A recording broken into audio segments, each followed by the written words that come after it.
Hey guys, this is North back again with another video. Today's video, I'm coming to you with another weekly fragrance rotation video. So let's go ahead and see what I wore this week. On Sunday, I went with the House of Chanel and I wore Chanel number 19. This is the Eau de Parfum concentration.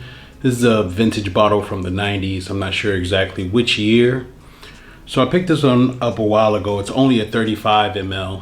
And as I've stated in previous videos, I started getting into green fragrances, and this one is one of the hallmark green fragrances.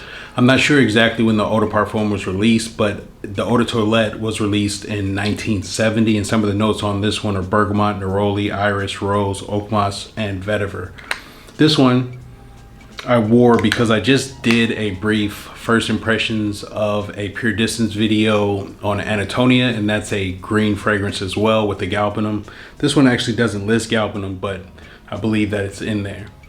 It is listed in the Eau de Toilette, but I'm not sure why it's not listed in the Eau de Parfum. If you know, you can let me know in the comments, but that's what I wore on Sunday, Chanel number 19 Eau de Parfum. On Monday, I went with a Kuwaiti brand because it was like the last day. There's like 2 days that they celebrate their Independence Day, and that's on the 25th and 26th of February. And this one I wore is from the House of Duomo, which is a local brand, and this one is called Venezia, which is a different way of spelling Venice, I believe, with the Z. I'm not sure if you're able to see that, but this one I picked up because I do know the guy who collaborated with the perfumer to put this fragrance out.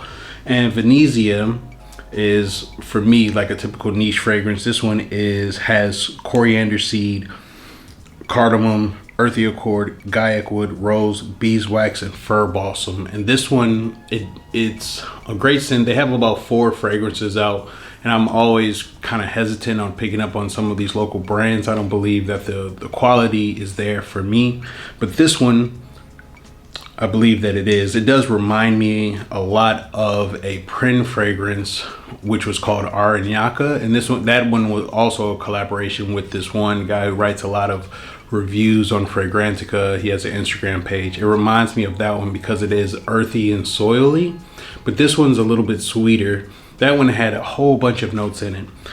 This one doesn't have as many notes. I believe this one's a little bit sweeter. To me, it's with not having as many notes, I believe it's a little bit more put together. It's not like kind of just all over the place. And so I like this one a little bit more. I did test it before I bought it. I was gonna just pick it up anyways to support the guy Muhammad who put it out, but I tried all 4 of them, and I said I was just going to get the one that I liked the most, and this one was the one I liked the most just because it was the most unique one out of the bunch. It wasn't as easy to like, but but if you're into like niche fragrances or indie niche things that smell a little bit off the beaten path, I think that you'll like this one, Venezia by Duomo. On Tuesday, I went back to the House of Chanel, and this day I decided to wear Coromandel. I believe this is probably my second time actually doing a full wearing of this one. This is an Eau de Parfum concentration and Coromandel. The Eau de Parfums were released in 2016. This one has orange, neroli, patchouli, which is what it's known for, white chocolate, benzoin, frankincense, and incense in it. And this one is a great put together fragrance. I don't get like a ton of patchouli from it because I'm not a huge patchouli fan. That's what kind of put me off to even testing this one. But I eventually tested it, picked up this bottle, and there you have it. Moving on. On Wednesday, I went with the House of Labo. I believe this might be the only Labo I have in my collection at the moment. And this one is Benjoin 19.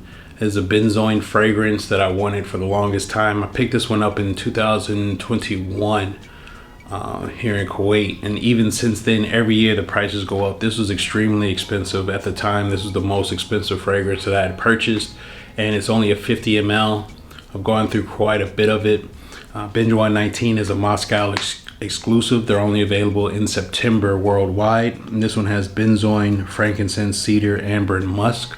It was released in 2013. I hadn't worn it in a while, so I decided to just put it on because it's still a little bit of cooler weather that we're having at the moment. So I decided to get those in before it started heating up. Moving on. On Thursday, I decided to keep the theme of the benzoin forward fragrances going. Actually, Coromandel has a prominent benzoin note in it as well. So I wore the Coromandel, then I wore Benjoin 19, and on Thursday I wore Bois d'Armenie. And this one is by Guerlain. This is a 200 ml bottle. It's the only one I own from the La Materials collection, or whatever you call it. When I first bought this, I wasn't sure which one I had wanted to get. Before I wanted Queer Beluga, I had to pick, I had a choice to choose from any of the bottles as far as tester bottles were concerned. And this is the one that I went with, Bois d'Armenie. This one was released in 2006. This one has incense, iris, benzoin, coriander, and patchouli as some of the notes. Now, where Benjoin 19 is a little bit smokier and a little bit more incense forward, this is more of a lighter powdery with the iris, with a slight resinous feel to it. This one is something you could wear like all the time, like all year round. You could even wear it to bed if you wanted to. It's that light. I'm not sure what the older formulations smell like, but this was the one that I went with, and I'm happy with my choice. Moving on.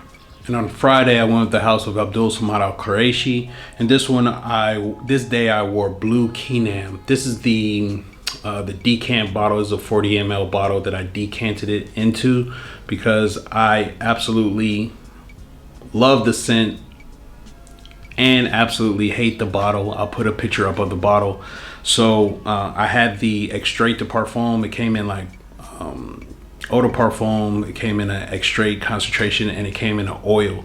I had the oil and I had the Extrait, and what I decided to do was just mix the two because they both smell exactly the same.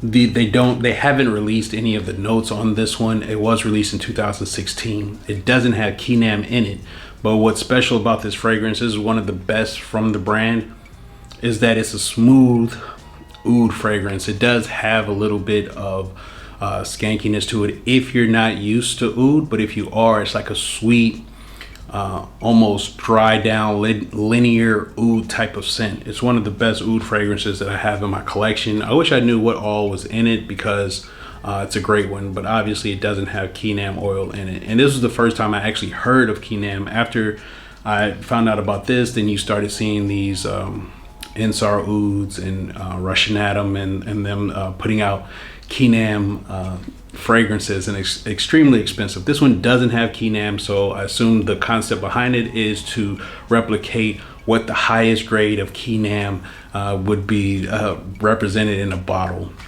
So that's what I wore this week, guys. What are some of the fragrances you wore this week? Have you tried blue Kenam at all? Have you worn any of these fragrances at all this week? Please let me know in the comments. Please like, comment, and subscribe. I'll see you on the next one, guys. Peace.